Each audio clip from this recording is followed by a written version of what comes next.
episode. Welcome to episode 13 and of Inspiration Education. yes, that one. And this week we want to talk about differentiated instruction. Yep, Which sure sometimes I think we as teachers, especially those of us who have been in the field for a long time, and all of a sudden these new buzzwords come up, right? And we're Right. like, what's that mean, right? Right. So we thought it'd be fun to go to our other campus and pop in on the first grade classroom. It was so cool. Yeah. So Mrs. Ackerley is one of our first grade teachers, and so I popped in there and we got some footage of her in the middle of a math lesson Yep. for the day. And so watch this footage, and then we'll come back and explain differentiated instruction. Yep. Enjoy. Okay. What are you doing? We're counting the seeds. Counting pumpkin seeds? 170. 170? I'm And how many do you have? Oh, I'm gonna have. Wait, they're in 50. They're in 50? 50, 100, and 170. No, we're not. We're counting by tens. Make the piles first. 300, 300. Yeah, in the end. So we've almost got 400. That's my guess. That's my guess. Really? I predict that my pumpkin has 400 seeds. I predict that my pumpkin has 2,000 seeds in there. So how many seeds are in each pile? I have 110. 10 in each pile. Who's winning? Me? Look at all those you got. 7 plus 2 equals nothing. 9. 9. Good math. Okay, 8 plus. I'm gonna mess up both of these. I already found that one.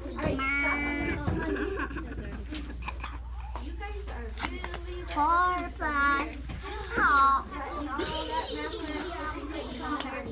8 plus 8 equals. Are you underlining? Yeah. 18. Close. Almost. 16. Good job. Can you make 16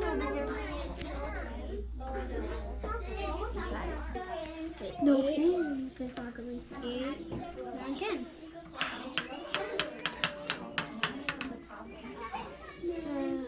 6, 7, 8, 9. Let's see yours. Can we see what you were working on? So, 17 or 17. You have 190? How did you figure that out? Show me. Show me how you did that. 10, 20, 30, 40, 50, 60, 70, 80, 90, 100. 110, 120, 130, 140, 150, 150, 160, 170, 180, 190, 200, 210, 211, no, 220, 230, 240. Right on.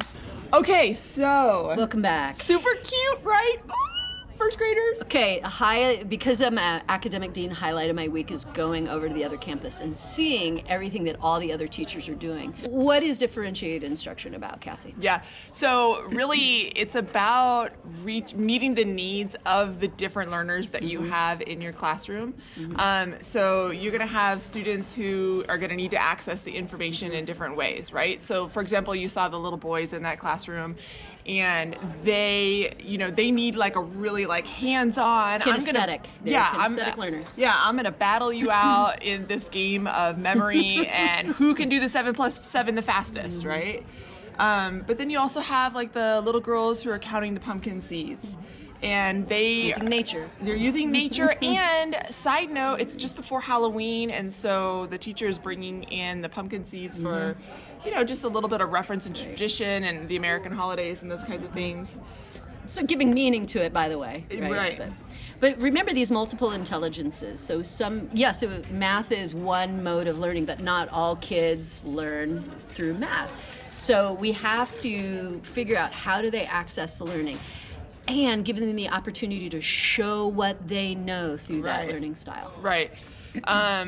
So, like, for example, there was a student in there who's pretty new to the English language. And so for him, it was really important that he be able to do like the dominoes, where you saw it was a 1 domino plus 1 domino equals 2 dominoes. Awesome. And for him, there wasn't the auditory where he was talking with his peers, because that would have totally inhibited his learning at that particular moment. So he's not, it's interpersonal is not where he's at yet. Yeah. But this is another reminder. I'm sure many of you have taken structured English immersion or ELL, you know, all what works for English language learners. Differentiated instruction is huge for them. Again, giving them the opportunity to access the information and then to show what they know. And what works for one works for everyone. So this is strategies for a lot of different kids, whether it's your resource kids or your English language learners, but everybody, your gifted kids, gives them a chance to shine. That's the best practices. One of the best practices in differentiated instruction is being able to gear it towards cultural and language considerations and things like that. So that is a really cool example for you from first grade, but I will include at the end of this, because we just thought of it right now, one of our math teachers here on our campus at the high school level, Mrs. Priggy, she just finished a math lesson with her kids where they actually were baking in the teacher's lounge, and they were making brownies, but they had to apply the basic math concepts that they learned with fractions and that kind of thing. Right, so doubling fractions. Well, recipes are a perfect way to learn how to double and triple fractions. And so she just gave them all the tools and said, okay, triple the recipe. And then... They were like, some of them were like, huh? And it was really interesting because they had the exact same supplies, exact same recipe, and I think there were 4 different versions of, they were actually waffle brownies, which were, some of them were extremely delicious and others were edible. No offense, love you all, students. But yeah, so it was really interesting to watch them. So, you know, other parts of the best practices with the differentiated instruction is about student motivation and student readiness. Right. So, you know, for baking chocolate waffle brownies, you want to talk about student motivation, right? Yeah. Or going back into those pumpkin seeds. Those kids have been prepping for Halloween for probably a week or more. What? I get to count by tens with pumpkin seeds? That's motivation. I mean, certainly we're filming sometimes us at our best, but look at the attention spans in all the kids in these videos, and what the teachers have crafted together to do all of these things is why the kids are so engaged. So there's just so many great takeaways from just thinking about differentiated instruction. I guess just to wrap up, for differentiated instruction, you know, keep in mind the cultural and language and background sensitivities, because all students are going to be able to show what they know in different ways. Multiple intelligences. Yep. Have you ever done a multiple intelligences survey with your kids? There's ones for younger kids, for kinder and early ed, and there's also multiple intelligences tests for all the way up into secondary ed. So that is sometimes a great way just to see what kind of learner your kids are, so that you have an idea how to differentiate. Right. Cool. So yeah, and then, you know, just different approaches to learning is really what differentiated instruction is. I mean, it's such a fancy buzzword, but it's just different approaches to learning the same thing in your class, meeting the needs of all the different people that are in your class. I know that sounds totally overwhelming, but you just saw in Mrs. Ackerley's class that she's got a lesson in math. Some of the kids are at different levels than other kids in terms of their abilities in math, and so she met all of those kids at their levels. How cool. It's more fun. And it's more fun. It is more fun. So how cool would it be to be able to do that in your classroom? Are you doing it? Let us know. That would be super fun.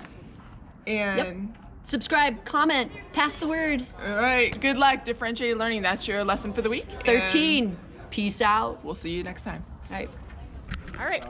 So let's get started. What are we doing? Are you doubling, tripling? What are we doing here? 4. Why 4? Double. Double what? 2 plus 2 times 2. Okay, 2 plus 2 or 2 times 2 gives you 4 cups. Nice. So why are you doing 3? It's okay. We can clean it up. You want to get it all the way full. No problem.